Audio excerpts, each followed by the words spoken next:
welcome to the show Brain Health, Unchaining Your Pain. I'm super excited. It is Mark Jenkins on the show. Mark, welcome. Hey, how are you? Thanks for having me. I'm really super. It's just amazing to have you here. I'm obviously here in the UK. You're over there in the US, in California. Is that right? Yes, ma'am. I'm in California. Yeah, California. Great. So we're obviously slightly different time zones, but that's all cool. We'll work it out. So before we start, could you just introduce yourself to the audience and just let them know who you are, what you do, and who you help? Okay, yeah, absolutely. Hey, guys, my name is Mark Jenkins. I'm a celebrity trainer. I'm 51 years old. I've been training people professionally since 1993. 1992, 93, a long time training people. I've trained the likes of Diddy, J Blidge, Beyonce, LL Cool J, Busta Rhymes, Calvin Klein, a slew of people throughout my 30 years of training. And, I feel that my goal is to share the message about how fitness can change your life. And totally took me from a life of obscurity in the military to training Fortune 500 CEOs and celebrities and how you can empower yourself with exercise. Amazing. And I know you've just got a really deep, exciting story to tell. So I'm really excited to explore it from a brain health perspective, because obviously our brains are attached to our bodies and people often forget that our brains run everything. And so, yeah, it's going to be exciting. The body conversation. Absolutely. Exactly. So because this show is all about brain health and unchaining your pain, I'm really curious to know, what does optimal brain health mean for you? For me, optimal brain health is the ability for me to be able to recognize what my issues are. Number one, not to just think it's normal behavior. I think a lot of times people miscount, you know what I mean? Or discount, acting out on trauma. Or compartmentalization on, as everyday normal behavior. Yeah. And, I think I've been guilty of that in the past, definitely. And number two, once I recognize it, to be able to take some type of action. Mm-hmm. So it doesn't, I don't want my fail-safe mechanisms to come in on actual situations when I should be making other decisions. So the one is the recognition. The two is not to let it impede me in my future actions. And then that to me is optimal brain health, because there's always going to be, I think, some type of issue that everyone's dealing with. But the key is to be able to recognize it, one, and two is not to let it spill into your relationships or how you deal with people or your overall outlook. I think that's important. Yeah. I think that's really key, isn't it? Because sometimes people don't realize that they've got this little program running in the back of their mind, and by not being aware of it, by not being aware of the past trauma that we've experienced and how that affects our everyday behavior, if we don't bring that to our conscious mind, then it can kick in subconsciously without us even realizing it, and then suddenly we're in a reactive mode rather than preventative mode or proactive mode. And that can cause us huge friction in our lives, as I personally have found out myself too. So I'm really curious to explore this from your life perspective, and I know you've been on an amazing journey. So I just could you tell us a bit how your story started when you were a kid, way back when you were living in Brooklyn? My story in Brooklyn, my dad died when I was 2. So I was, my mom took me to dancing school. So, my sister and I, was 2 years older than me. I did tap, jazz, ballet, modern, gymnastics, and was thinking about trying out for Broadway shows and all of that stuff, because, my dad not being there, my mom not knowing anything about sports. And I'm sure it was just cheaper. Just to take me to dancing school, you know what I mean? Would drop me off with my sister or whatever.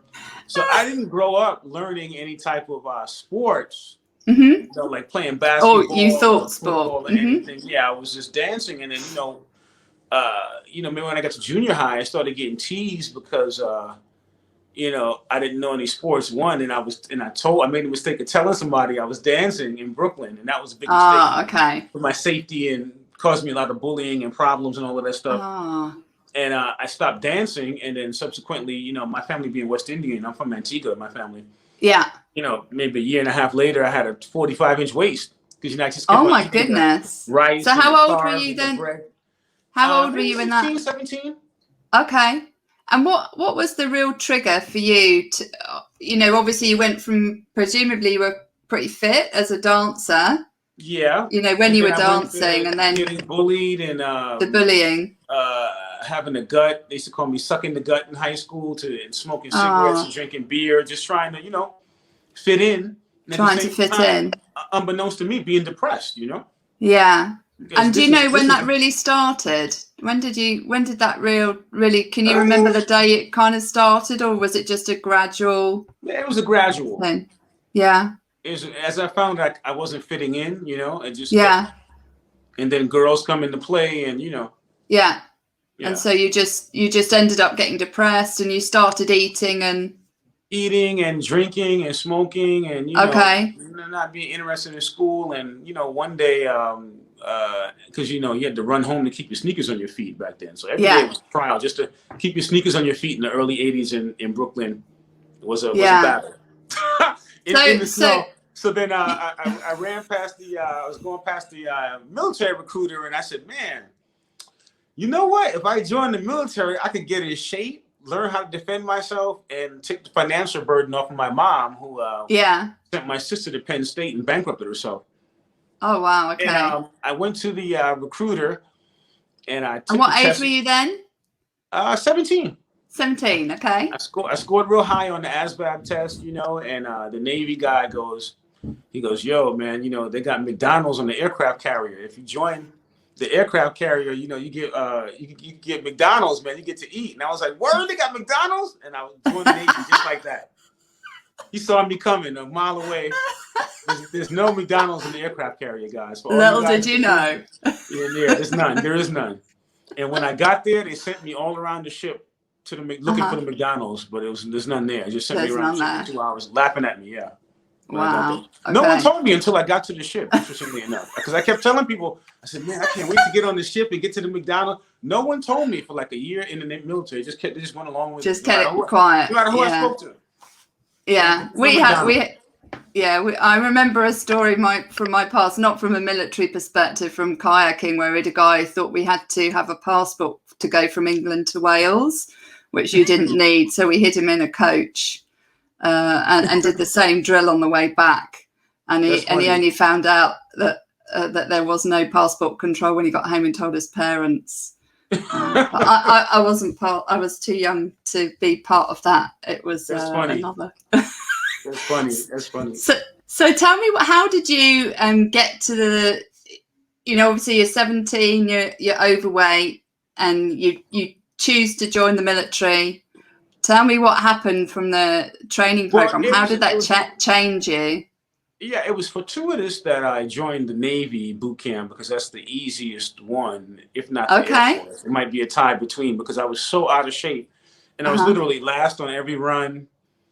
You know, I couldn't do 10 push-ups when I was in there, but you know, I just wouldn't quit because I didn't really have anything else. You wanted McDonald's on the ship. Yeah, and I wanted the McDonald's.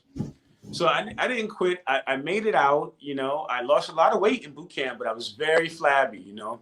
I had big man boobs, and I got to my school in Meridian, Mississippi. This is 1988.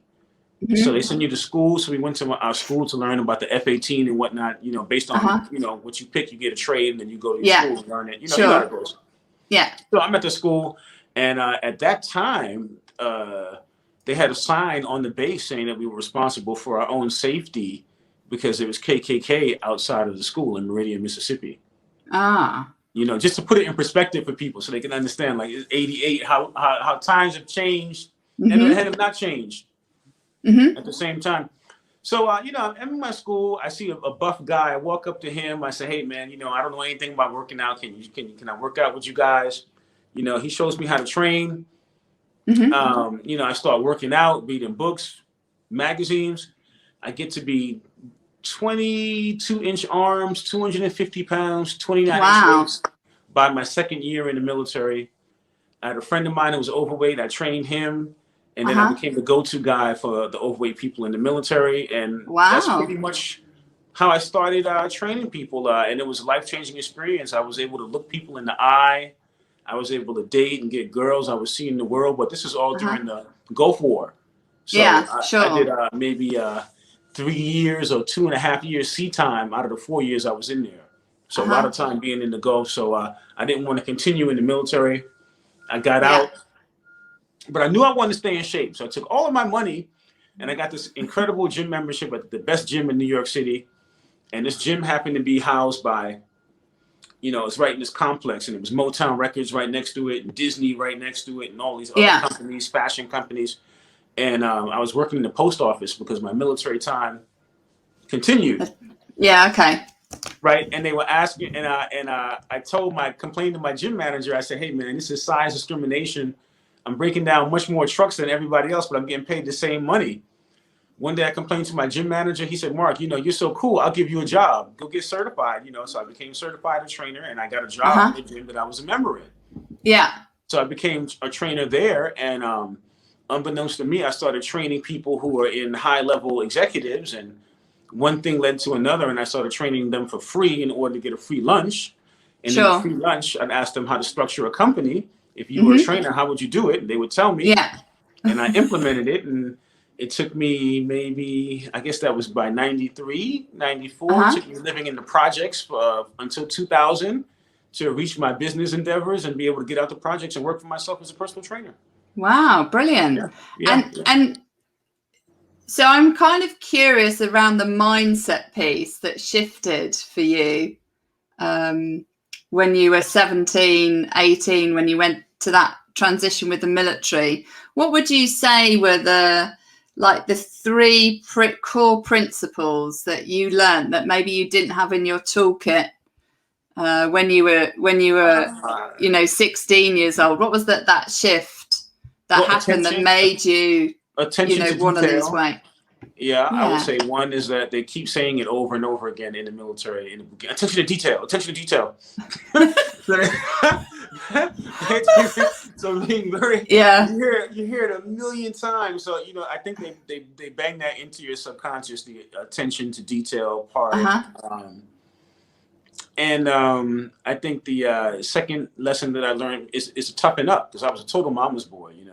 Oh, okay. I didn't even make up my own bed. I didn't even know how to make up a bed when I joined the military. So I'd wake up, my bed would be on the floor, tossed all over the place. When I came back from doing, every mornings, I didn't even know how to make up a bed. So it took me quite a long time to learn how to properly make up a bed. Total's mama's boy. So sometimes you just gotta, you gotta toughen up. And I think, you're in that environment, and you take it to the extreme because everybody's acting tough, and then you start compartmentalizing. So I thought you were comparing yourself to a new norm. Yeah, so it was a skill and a liability that I acquired at the same time. I would say that one was. Yeah, because that can lead to not speaking to people about problems when you have to. So you got to learn how to selectively toughen up. Okay. You got to toughen up when situations get rough, but not so much where you're not seeking help when you really need it, and to recognize the two. And what would you say you didn't ask for help on that you wish you had done more of during that time? Because I feel there's something in there where maybe you kind of, we get these people that, they're the really tough guys or girls on the outside, but inside they're quite fragile and they're quite vulnerable. What would you say that you could have asked for more of, maybe from a mental or emotional perspective? Me personally, I won't even say we. I just didn't have the knowledge back then to be able to recognize. That's why I said the first thing was being able to recognize that something is abnormal. I'm 17. I'm in the military with grown men. Role models, some built than me, a lot of them teaching me how to work out, a lot of them teaching me equipment, working on $1 million aircraft. I'm thinking it's normal behavior what they're doing. or what with you know what I'm saying? Like, so a lot of it you don't really realize it. So the big thing, I think a big difference between then and now is that even kids are better informed. Yeah. Okay. Sometimes better informed than the adults when it comes to mental health and mental wellness. Yeah. So as an average 17-year-old now will probably be able to recognize. So what did you mentioned that you've suffered from depression. How did you deal with that depression? What were well, you know, once I started working out and for me feeling better about myself and getting in shape, you know, it abated for me. You know, that was the thing that I wanted to keep on going. I love to get in the endorphins after working out. I like the fact that I could see physically what my work measured out to. I could see the muscle growing. I could see myself get leaner. And I could, you know, I could run. I could use my body again, like I did when I was dancing. I wasn't that great a dancer anymore because I was like this, but I could use my body again in other ways, you know. So that was cool. Cool. Yeah. So that took away a lot of the depression. And you know, I was in a whole new world. I was in the Philippines, Singapore, you know, seeing on the aircraft carrier in war. So, you know, at 17, 18, it was just you know, like, wow, you know. Yeah. It's just a whole new world for you. Yeah, it was a whole new world. Yeah. Yeah. And then I had the responsibilities and I was in charge of things. Yeah. So you had to level up, really. Listen to me. So I had to level up, you know, because you're a grown man at that point. You're getting treated like a man, you know. Yeah. And so based on your, you know, your knowledge now, what advice would you have given to yourself at 16 when you started the drinking and the excessive eating and the everything else that went with it? What advice would you give to yourself if you were to go back? To find somebody to talk to about it. You know. And to be honest, because a lot of times, because my mom, she would send me to therapy or find therapists, but I just wasn't honest at that age with the therapist. It doesn't work. Okay. And you're just in there telling stories as a kid, you know what I mean? Yeah. You know, so really to open up, I think that would be the biggest thing.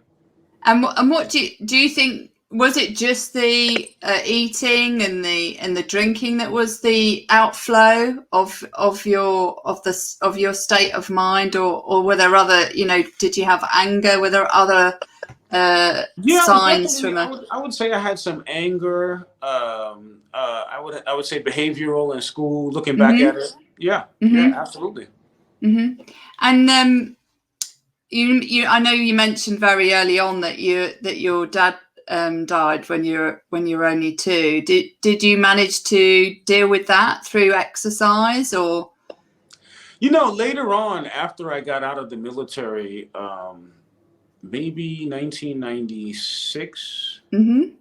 You know, while I was in the trenches, really trying to build my career up, I had this one client, and I was training him one day, and we started talking about therapy. I think I was telling him a military story or something like that. And he was like, "Mark, you know what I think?" He goes, and I was like, "What?" He goes, "I think you should go to my therapist." And I was like, "Really?" And he goes, "Listen, I'll pay for, why don't you train me for therapy?" And I started training him, and he paid for my therapy. And wow. And the guy was like a, you know, multi-millionaire with the top 5 therapists in the world. Yeah. So I was able to much later on get into therapy and talk about these things. Talk about it. And I think it's and it even took me a while in the therapy. Yeah. You know, because I was just so habitually into compartmentalizing and not exposing any type of weakness. You know, to anybody. It took a while just to even be able to open up in the session. You know. So, but I was able to get some type of resolution, and then once I got a basic understanding as a trainer, I was just able to read books and take lectures and do meditation and do courses. And you know, I think my girlfriend at the time was into Marianne Williamson, Course in Miracles. And you know, I started doing stuff like that and doing some work introspectively.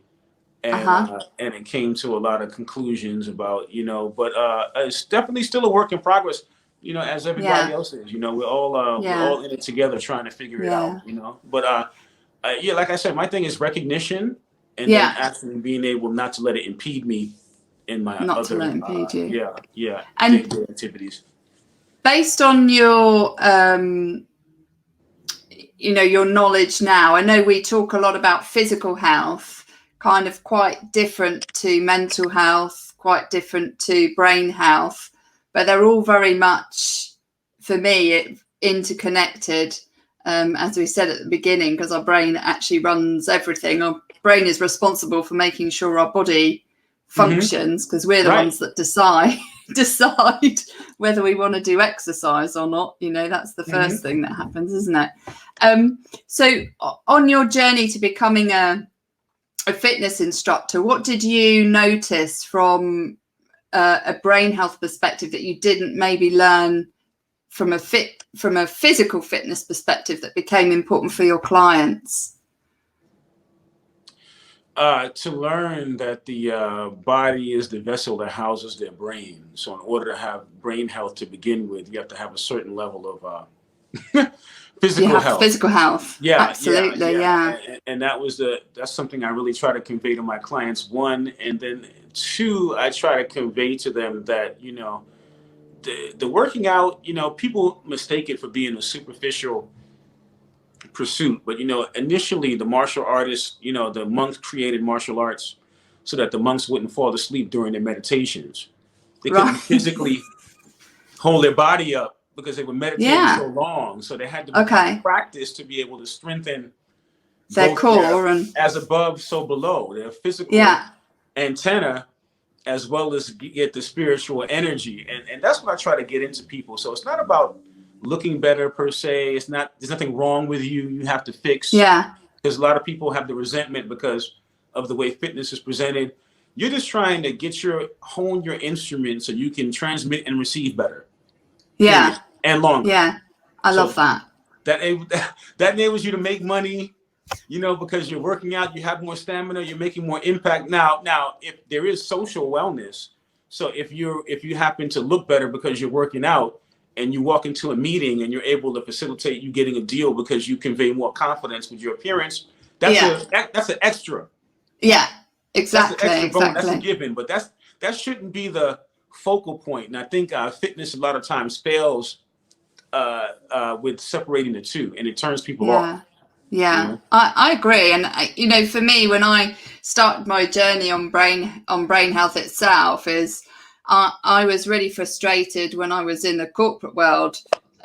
Nothing to do with fitness, but my fitness was rock bottom, and I used to be I am a military ski instructor and mountain leader, and I completely didn't do all the training. I got the tick in the box, but I wasn't doing the training to sustain it.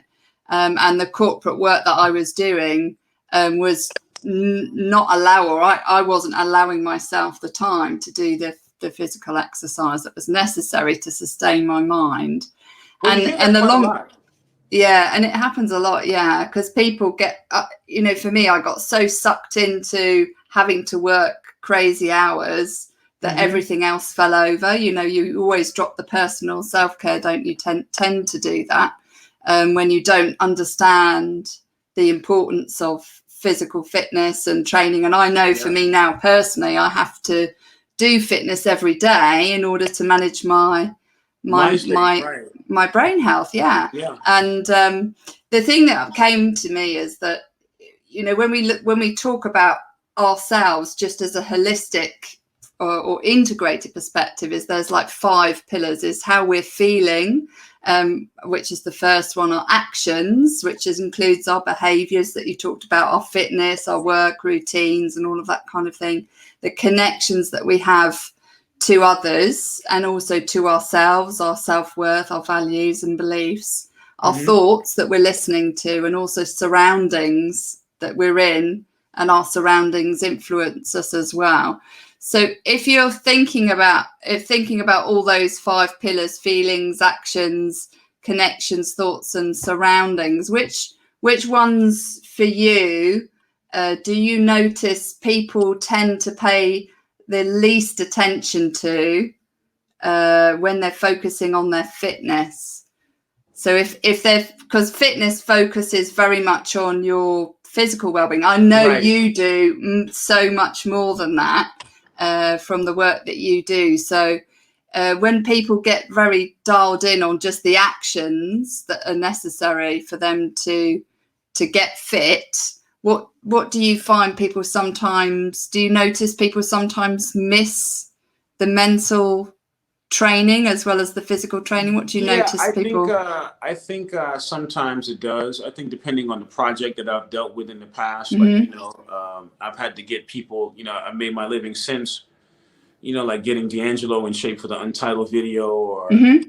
training a celebrity for a gown wearing at the Cannes Film Festival, where I have to Mm-hmm. get them in a great amount of shape in a very short amount of time. Mm-hmm. So, I think a lot of times I haven't taught it as a lifestyle, but more done it as a job, because, we both have Sure. something on the line to get into the Exactly. gig. But I think a lot of it varies from client to client. I think a lot of times people are not present when they're working out. Oh, Like that's really interesting. once it starts to burn to a certain level, they start to disassociate and run away. That's when you're Uh-huh. recruiting all the muscle fiber and you can go further. Yeah. Yeah. The whole thing is you're supposed to take that limitation and realize it's Go only beyond it. self-induced. It's only in your mind, and then Yeah. get that lesson and apply it to other areas of your life. But Yeah. unless you're Yeah. able to realize, be present through the whole experience, and not start to disassociate and let your form sway and Yeah. start thinking about other stuff when it starts to get hard, you don't Yeah. really get that benefit to convey into your other areas of your life. Yeah. So Yeah. it varies from time to time. I think surroundings, same thing. You start to internalize, like Yeah. you running with a client through Central Park, and because we're going uphill, because once you get down to the Upper West Side, it's all uphill. Yeah. Yeah. To get back to Tavern on the Green, and it's 3 or 4, maybe three plus miles uphill. Yeah. And they start forgetting about how beautiful it is out there. They stop connecting.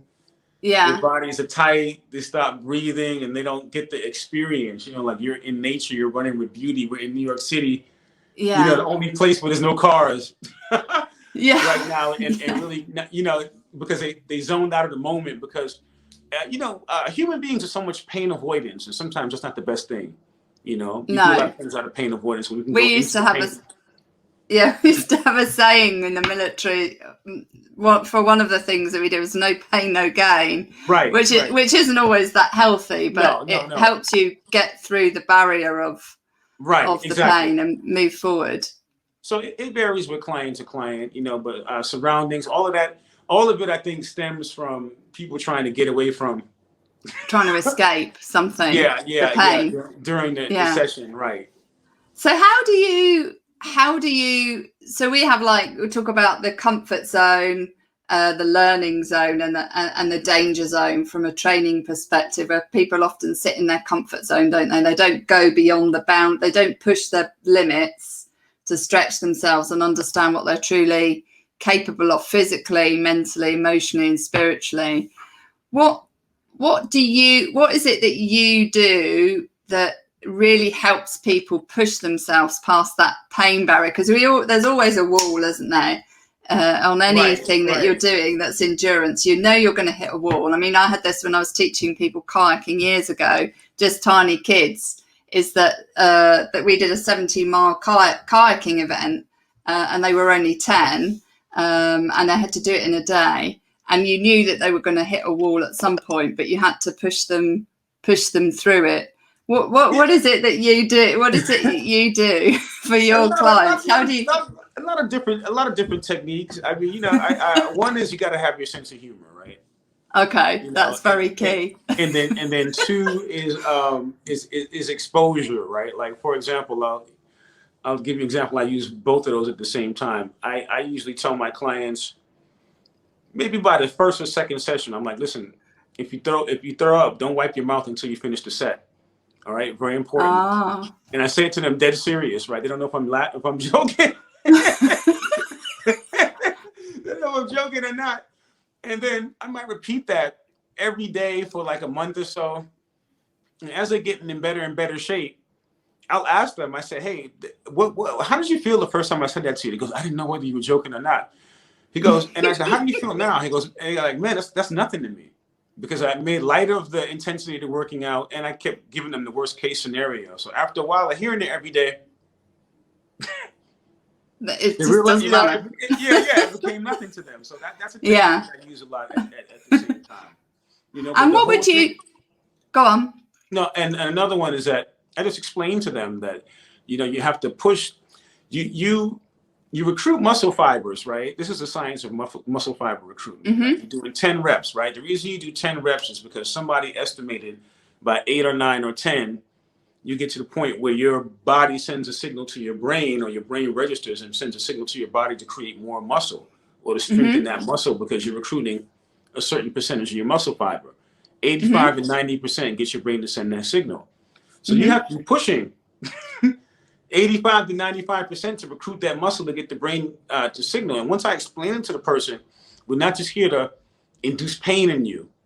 It's a scientific approach that is how you recruit You need muscle. to do it. You need And to do the force work. adaptation, and I rationalize it with them. Then they're like, okay, now I understand why you're pushing me. So a lot of times trainers don't explain it to the client. Yeah. So if you explain it to most people and it's only going to make them better and it's only beneficial. And I'm like, listen, when do you take an hour out to just enhance yourself straight during your day? This is your time. Yeah, exactly. Let's go for it. When does anybody have an hour to and then they're like, yeah, to you're really right. focus. Yeah, to really focus on themselves, and you're paying somebody. So they're like, Yeah. And I loved having a personal trainer because it really motivates you to get to that next level, doesn't it? Because you've got this commitment to an external source that you can't break. You're supposed to take your client somewhere. Like I try to take my clients somewhere so that when they're training by themselves, they have a reference point. Like, okay, I know how hard I'm supposed to be pushing it, or what sequence I'm supposed to be doing the exercises in, or how much I'm supposed to be resting between sets. You have a reference point because you really did it. So I try to make each client is like the celebrity client to me, and I'm trying to get them red carpet ready.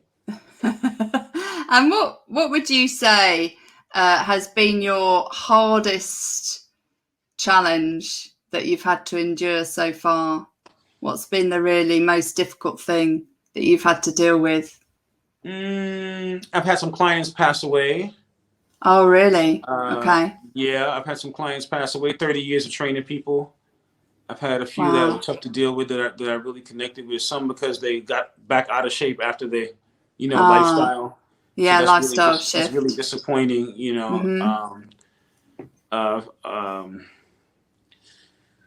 Yeah, I think that's a big one. That's probably the biggest one. For you, obviously, for you mentally, that's obviously a real challenge. How did you overcome that experience when that happened to you? You feel what mechanism did you use? I felt bad. I felt like I didn't teach them properly, or I failed them somehow. You always feel like you're responsible. You should have emailed them more, or made sure they were on their diet, and all of that. So, you just have to, in your head, understand, ultimately it's the person's decision. You can only do the best you can. Responsibility, Yeah, it's a personal responsibility. It's a lifestyle choice. And for you, from an endurance perspective, so, from all the training and the challenges you've put on yourself personally, what's been the hardest challenge or goal that you've set for yourself, mentally or physically? What's been the hardest thing? I'm trying to fight right now. I'm trying to get into the octagon or boxing at 51. Oh, wow. Amateur, so I got some coaches, and they busted me up, and I'm sparring young guys half my age, and so that's interesting. Okay, and so you really need to look after your brain health from that perspective, because boxing is not good for your brain. Yeah, well, amateur stuff, you got the headgear on. Okay, still. Yeah. You got the headgear. Make sure you look after it. And real big gloves. Yeah. So look after your brain. It's really important. Make sure you take your omega-3s. Keep the head movement going too. Yeah. And what's your goal on that one? What's the driver behind becoming a boxer? Well, I have the athletic skills. I only have one trophy, which is running the New York City Marathon with Diddy. We raised $2 for the public school system. I read about that. And I wanted to get a trophy. Like, I have no athletic endeavors under my belt, although I've been doing sports for the last 30 years. So I just wanted to get a trophy before I got too old. Okay. And I said, let me take a crack at it. I'm 51, but I figure, you know, at least you get a trophy for participating. I may not win. Yeah. Well, it's never too late, is it? But I guess it's never too late. So I'm gonna have fun. But I picked. I'm terrible on the ground, so I wanted to do something that I wasn't good at. So jiu-jitsu is a big part of MMA. So I started doing some jiu-jitsu. Great. And that was an interesting experience to be a novice again doing something. And I just wanted to have a real experience where the person was really coming after me and I was really coming after them, and to see what I would do in the situation. And so I got into sparring for the first time, a couple months ago. And did you say it's for jiu-jitsu or that you're doing boxing? I'm sparring boxing. I was doing MMA first, and then the pandemic came out, and the jiu-jitsu was a little bit too close, I thought, for transferring. So once the pandemic started again, I just started boxing. So I haven't went back to jiu-jitsu yet. So now I'm back. Now I'm on boxing, but eventually I'm going to get back to the grappling, because that's really interesting. Oh, okay. So what's your goal with the boxing? Do you know what you're going to enter competition? I try to do a master's fight or amateur fight. Now, just see what happens. See how I react under pressure. See if I freeze. I'm just very curious to see what's going to happen under that type of, like in a real fight, other than sparring. So I'm curious. And it's becoming very popular, boxing as well, isn't it? Yes, it's becoming very popular because you can just get to test see what you're made of in a martial artist environment. And unlike the Muay Thai, you don't have to have as much skill because it's only using 2 limbs out of 8. Okay. So people are more, you can gravitate to a little bit more easier. They're more accessible to train at. So it's fun. It's fun. It's fun, but it's scary too. Yeah, I'm sure it is. That's not something I would pick to do. I did taekwondo. I did taekwondo. So for jiu-jitsu, what? Yeah, so jiu-jitsu, gosh, I got hurt myself so much with taekwondo. Jiu-jitsu, where's your goal on that? How are you going to incorporate that into what you already do it, don't you? I think it's the most cerebral thing I've ever done. I'm not very good at all. So I don't want anybody out there to get the wrong. You gotta be 3 or 4 moves ahead of your opponent. So it's really about thinking to be able to counter the chokes or whatever as you're getting choked and as you're getting tired because your muscles are pumping with lactic acid because it's a lot of oxygen deficit. It's a lot of different factors. Whether you're going to honestly tap out, can you actually hold out a little bit longer? Or you're going to try to get out of the move, or you're just going to tap out before and give up before you even try. Like it was very. I discovered a lot about myself. And where are you at in terms of levels now? What's your goal to get to? Oh, I'm just having fun. I'm super white belt right now. I might be negative white belt and all of that stuff. If there's such a thing. I got to green belt on taekwondo, I'm having a good time. It would be nice to be able to, to get some type of belt, but I just want to be able to get a functional skill to be able to, work with somebody. We'll see what happens. They make you earn it. You got to put years in to get belts. So we'll see what happens. But I would like to get a good level of mastery in jiu-jitsu. That'd be cool. Yeah. So I'm curious. You've obviously gone beyond the fitness aspect in terms of helping people, where you focus on people's nutrition, which is obviously massively important for your brain health as well as your whole body health. What pushed you into the nutritional space and the importance of food? I know obviously from your past that you were on the wrong side of healthy food. Yeah, well, once I got out the military, I was 250 pounds, but I drank so much in there, I never had a 6-pack. I was always bloated. And in terms of alcohol, you mean? Yeah, alcohol. Once I never had a 6-pack abs because I was always drinking. Okay. And I wanted to get a 6-pack. And yeah, you're right. That can go either way. 6-pack of beer or 6-pack. I get it now. But yeah, I said, man, I'm a trainer now. You got to have abs. So I stopped drinking. And, have you stopped completely, or do you still? Yeah, I stopped completely when I was in the military. Wow. Since then, yeah, maybe once in a blue I might have a drink. Yeah. But I stopped completely because alcohol really, for me, like some people have different types of sensitivity. It really impairs my performance the next day. Yeah. I'm so dehydrated, I can't run. I get hangover. It just doesn't agree with me. Yeah. You know, so I'm few and far between with the drinks. Okay. And so, you know, I stopped drinking. I was training a doctor at the time, and I was talking to him about, you know, getting people transformed and how important, you know, I had on the line with this job and, you know, get me out the projects and this, that, and the other. He was like, man, you should have me analyze their blood, you know, so we can see what they're deficient in, so we can really, you know, get the person in an anabolic state. So when you train them, they respond faster. So I think I started, I might have been one of the first trainers, maybe not one of the first, but one of the first with celebrities to start doing blood work analysis in the early 90s. Yeah. Wow. And then, you know, so that gave me, you know, because I was training people who would take time out to mentor me. And I'm always very thankful and, you know, appreciative. You know, like I used to, you know, I'd send my papers I wrote to Johnny Cochran, and he'd have them corrected for me next morning and training him. Like, who's going to do? How can you get that happen? He goes, Mark, you didn't really say that right, or I understand what you're saying, but you should do A, B, C, and D. Who has access to that? Like, you know, so I'm really very thankful to the people who, you know, they saw that I was hungry and took me under their wing and gave me an opportunity. Like, just like the guy who said, hey, man, I'm going to get you some therapy. He was like, man, this guy's coming out the military. He's 250 pounds. He was thinking, the guy who I was training, he was like, you know, it's probably better off to get him into some therapy. You know, very thankful to him. So people like that who stopped and helped me along the way, you know, and I try to give back to the youth and kids. And that's what big part of me being on this podcast now is to get people inspired and to tell you that you can actually use health and wellness as an anchor to change your life, to jumpstart anything else that's going on.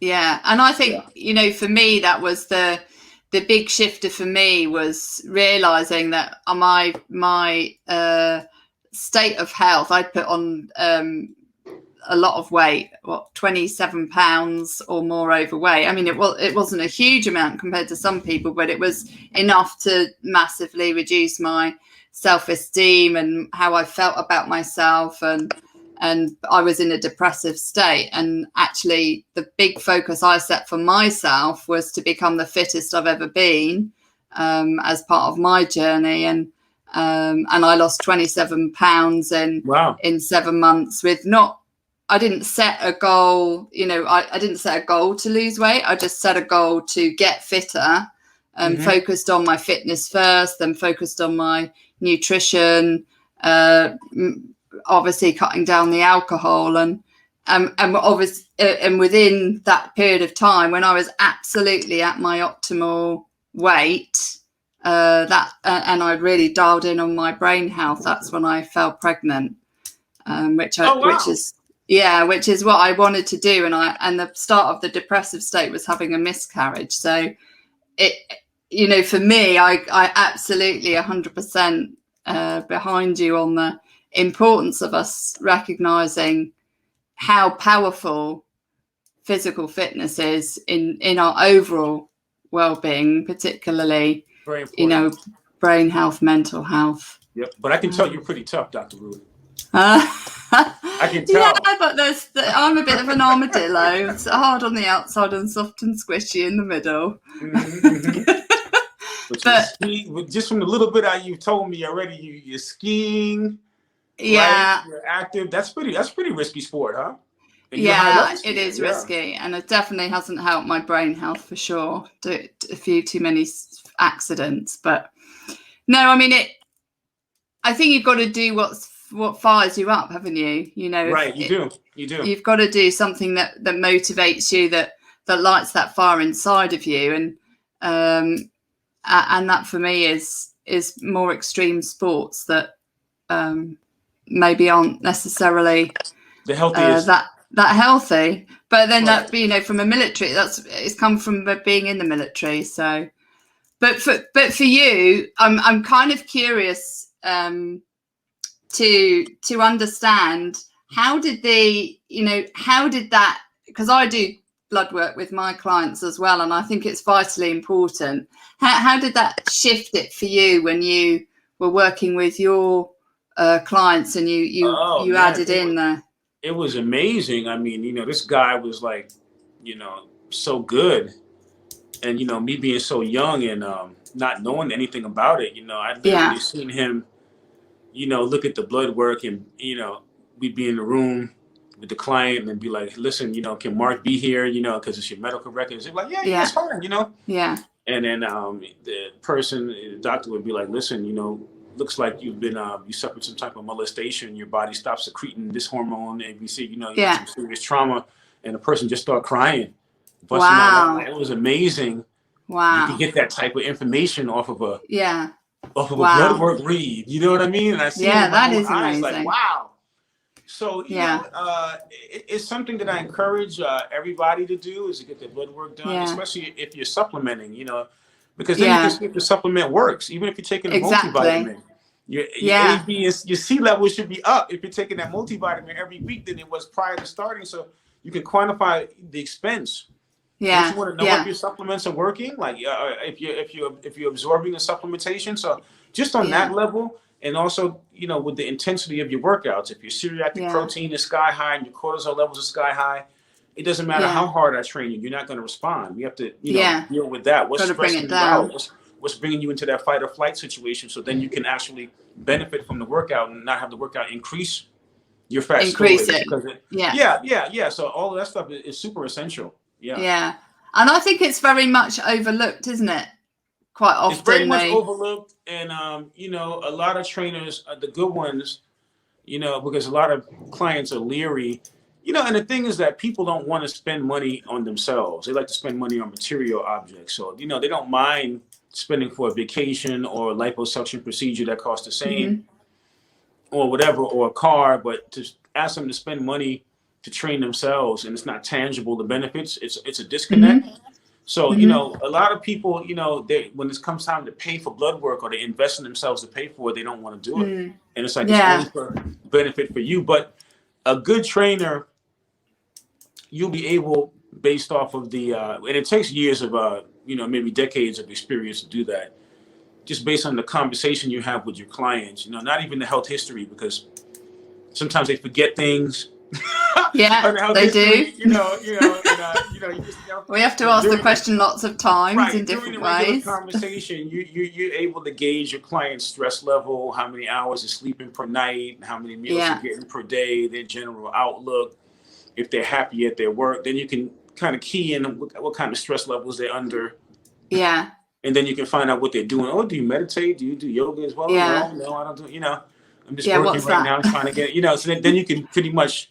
Okay, I know I have to start out slow with this person. They seem like they're on a high level of stress and haven't worked out in a while. And let me give them supplementation to deal with their inflammatory, their probiotics to deal with their gut health and gut health. So they're absorbing and stuff like that. That really gets shot out of whack when your cortisol is high and everything. So absolutely, you can kind of mitigate, but. Of course, you would rather look at the data and then make it, that's the most educated decision. Yeah. And I think, when I start, although I said I was military instructor, I had no clue about food, the importance of food and diet and supplementation from a physical health perspective. Even though I'd, trained as a kayak instructor, a ski instructor, a mountain leader, it just didn't even cross my mind because I was fit. As young and fit and healthy in my mind, and it didn't seem necessary. I'd still drink, but I never really fully appreciated how I was undermining my performance by those bad habits. Because if you're performing great, then sometimes people dismiss, don't they, how much better they can perform. And how much longer they can perform greater as well. Exactly.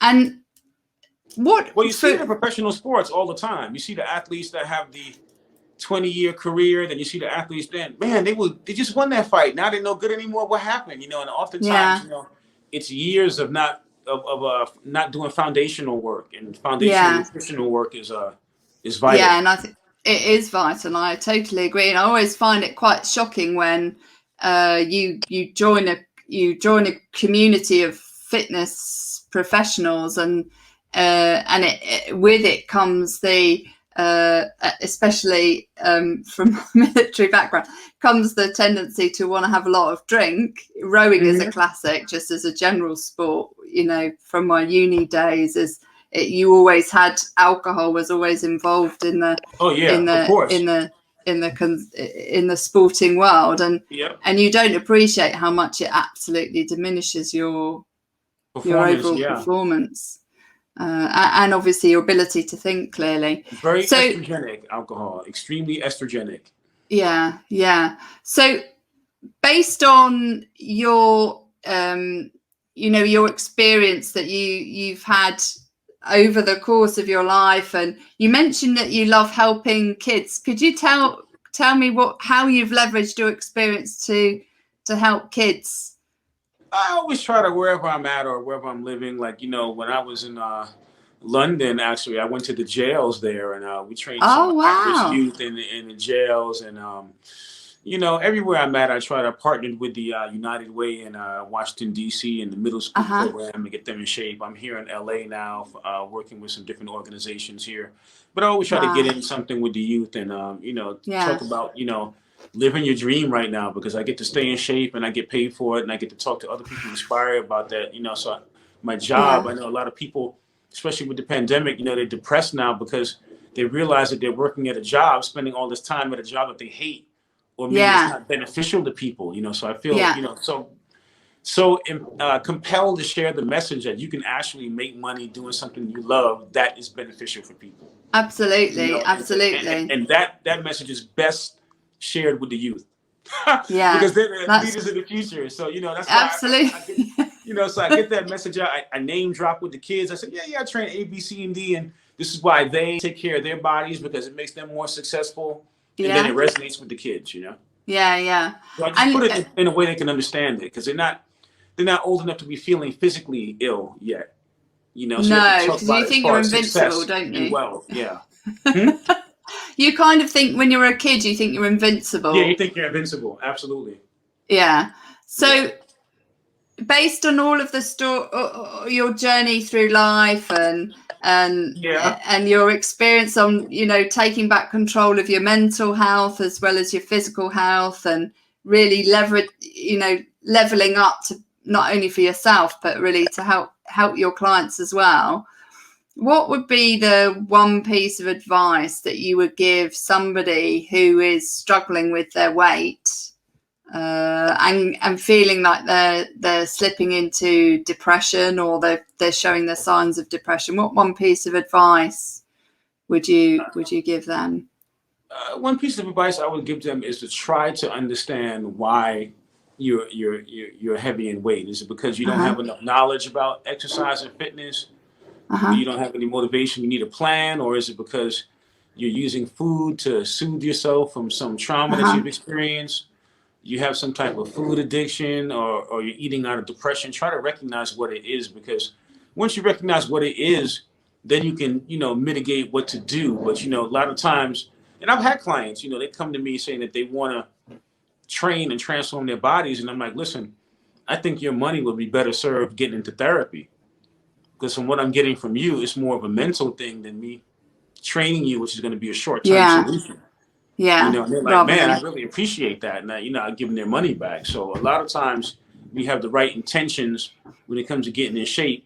And then, it's a mental problem or issue that you're not addressing, but then you start jumping on diets and fads and getting more depressed because it's not working for you, and then doing more extreme, and then you end up having an eating disorder and all of that. So the biggest thing I would tell you is try to recognize, why isn't you're in shape? Is it because your crew, your team around you is all eating Oreos? You need to change your social circle. Right. Is it your social circle? Is it you have a deeper problem or underlying issue? Is it an easy fix? Is it a more intensive fix? And then once you assess, then you can figure out what the move is. Yeah. So understand your why, really, from a brain health perspective. And to be honest with yourself. Yeah. I think that's so key. I've heard that from so many people, is that the importance of being honest with what the problem is, and honest with you personally is key to being able to really unchain your pain, isn't it? Because if you're not honest, you're not going to get to the root cause. I tell them, I said, you and me, we have to be like this. I said, you have trainer-client confidentiality, but you cannot bullshit me. You can bullshit everybody else, because if I give you a diet with a certain amount of numbers and calories on it, and I ask you the next week and we weigh in and nothing's happened, I know you didn't follow it. So when I ask you, I expect you to tell me what you ate. Let's not do. I got to tell my client, and and these are high level, Fortune 500. Please, I said, I can't win if you lawyer me. I'm not a lawyer. I'm not on your level. You're a big time lawyer. Please, you can't lawyer me. Just tell me.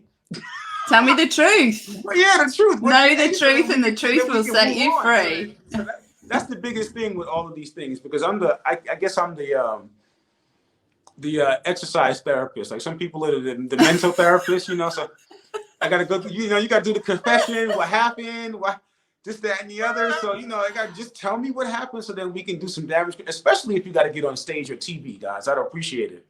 Yeah. So then I can do some damage control and mitigate what's happening. Yeah. Know your why, be honest with yourself. And be honest with yourself. Yeah. Keep it 100. Yeah. So, if not to no one else, yourself. To yourself. So important. And so how can people get hold of you if they want to connect with you or find out more about what you do? How can people get hold of you? My website is markjenkinsfitness.com. But if you got a question, you like the show, you got a comment, Mark at markjenkinsfitness.com. Hit me up. I'll be more than happy to answer any of your comments. And on Instagram, I am the TheMark Jenkins, the Mark Jenkins. And make sure you go there, because your site's great. I just love your Instagram account and your website. So much. And it's really good. So make sure you go visit Mark and you got to connect when I get to connect. You got to get one. Yeah, definitely. Maybe we'll go for a workout in Hyde Park or something. But I've never skied before. Haven't you? I've never in my whole life. Yeah, well, maybe the UK isn't the place to do it, but we do have indoor ski zones in the UK that we could go to. We could do that. Yeah, definitely. But thank you so much for having me. I appreciate it. Thank you so much, Mark. It's been an absolute pleasure. And, remember, the show is Brain Health, Unchain Your Pain. You are not stuck with the brain you have. You have the power to make it better. I hope you enjoyed this show. It's been a real pleasure, Mark, talking to you.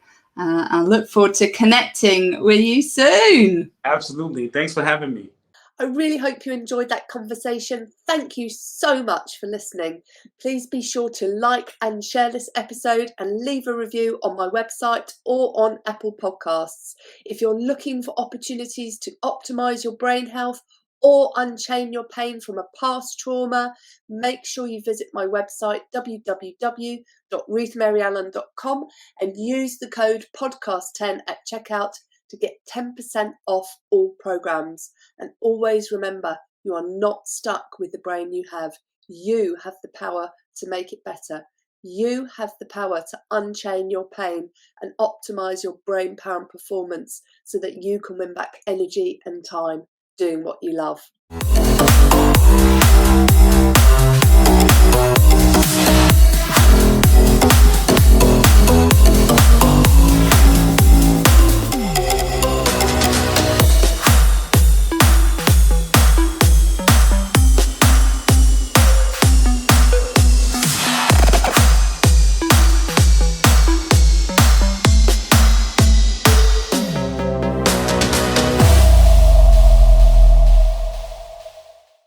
Each episode of Brain Health Unchaining Your Pain with Dr. Ruth Allan is for educational and demonstration purposes only. The information shared in each episode should not be interpreted as medical advice. This episode should not be used to self-diagnose or self-treat any health, medical or physical condition. Do not use this episode to avoid going to your healthcare professional or to replace the advice they give you. Consult with a trusted healthcare professional before doing anything contained in this episode. If you have any questions or concerns, please contact www.ruthmaryallen.com/connect.